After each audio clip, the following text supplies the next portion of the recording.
Is welcome to my channel mama and baby care. तो आज हम बात करेंगे प्रेगनेंसी में वेट गेन के बारे में। ये बहुत ही इंपॉर्टेंट फैक्टर रहता है प्रेगनेंसी में। वेट गेन आपका प्रॉपर होना चाहिए और अगर आप हेल्दी वेट गेन करते हो तो आपकी डिलीवरी में भी आपको हेल्प मिलती है और आपको बेबी होने में कोई प्रॉब्लम नहीं आती है। तो आपको जो मिनिमम वेट गेन करना है प्रेगनेंसी में वो है 10 kg और आप 10 से 14 kg तक पूरे 9 मंथ तक वेट गेन कर सकते हैं। मिनिमम 10 किलो वजन आपको बढ़ाना ही है और अगर 14 kg तक आप बढ़ाओगे तो और बेटर है। 16 तक भी हो सकता है, पर अगर 16 kg से ज़्यादा वेट गेन आप करोगे तो आपको डिलीवरी में कॉम्प्लिकेशन आ सकती है या प्रेगनेंसी में कॉम्प्लिकेशन आ सकती है। तो वेट गेन में आपको शुरू से ध्यान रखना है, उस पर आपकी डिलीवरी काफ़ी हद तक डिपेंड करती है। तो आप जो अपनी डाइट है उसको चेक रखें, अपने वेट को आप हर मंथ चेक करें। हर मंथ आपको कम से कम 1 से 1.5 किलो वेट गेन करना है। तो अगर आप एक मंथ में 2 किलो से ज़्यादा वेट गेन कर रहे हैं, आप मतलब चेक करिए, तो ये आपके लिए थोड़ा सा रिस्की हो सकता है। मतलब बेबी का वेट ज़्यादा बढ़ सकता है या आपको डिलीवरी में दिक्कत हो सकती है। तो हर मंथ आपको चेक करना है कि 1 से 1.5 किलो तक ही वज़न आप बढ़ाएं। तो हर मंथ आप घर में भी मशीन में चेक कर सकते हैं या अपने रेगुलर चेकअप में।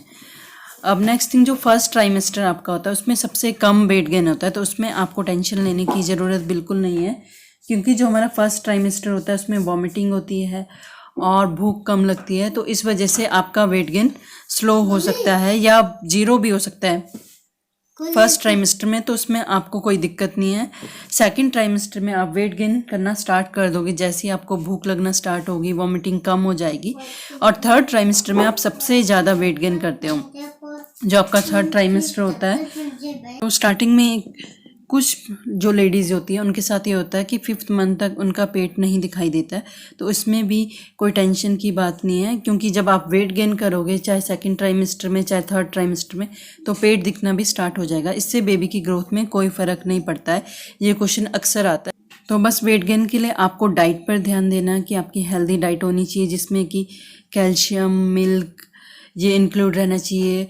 और अगर आपका 8 मंथ है तो आप घी भी ले सकते हैं। फैट वाली चीज़ें भी, हेल्दी फैट्स आपको लेने हैं, बट अनहेल्दी फैट्स आपको हमेशा अवॉइड करने हैं। आपकी डाइट ऐसी होनी चाहिए जिसमें फ्रूट्स भी होने चाहिए और दाल सब्जी आपको प्रॉपर लेनी है। तो डाइट से काफ़ी फ़र्क पड़ता है आपके वेट गेन पे। अगर आपकी डाइट अच्छी होगी तो प्रॉपर वेट गेन होगा और बेबी की ग्रोथ भी अच्छे से होगी। तो बस यही आपको इन्फॉर्मेशन होनी चाहिए। तो अगर आप अभी तक वेट गेन में ध्यान नहीं दे रहे तो आप हर मंथ अपने वेट गेन को लेकर ध्यान दीजिए और चेक कीजिए कि वो कहीं अननेसेसरी ज़्यादा तो नहीं बढ़ रहा है या बहुत कम तो नहीं हो रहा है। तो आप स्टार्टिंग से ध्यान दोगे तो आगे आने वाली कॉम्प्लिकेशन से आप बच जाओगे। बस फर्स्ट ट्राइमेस्टर में अगर आपका वेट कम भी होता है तो उसको लेकर कोई भी स्ट्रेस लेने की ज़रूरत नहीं है। तो सेकंड ट्राइमेस्टर से वो अपने आप बढ़ना स्टार्ट हो जाएगा। तो ये थी मेरी इन्फॉर्मेशन वेट गेन।